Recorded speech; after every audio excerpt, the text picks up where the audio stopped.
The most striking effect is, as I have seen, very striking effect, that is if you skip your lunch, typical lunch now for students or doctors or nurses, we have our own restaurants, is that you get bread and you get some sugar drinks, and that you can get as much as you want, and you get a lot of potatoes, but you don't get so much protein, because that is the expensive part. And when you take this carbohydrate meal with quick carbohydrates, you get very tired in 1-2 hours after the meal. And for instance, in the hospitals, we have between 2 o'clock and 3 o'clock, we have our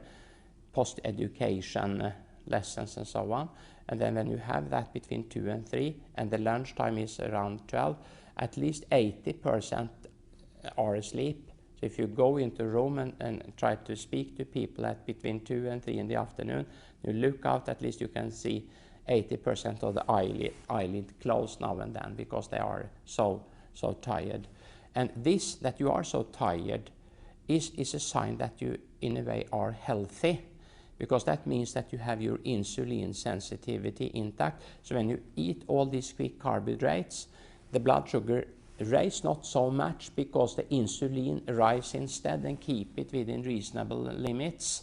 And then it rises too much, so when the lesson starts at 2 o'clock, insulin is still high to control this sugar, and then you overshoot, so you get low blood sugar, and then it's very difficult then to keep your intellectual performance.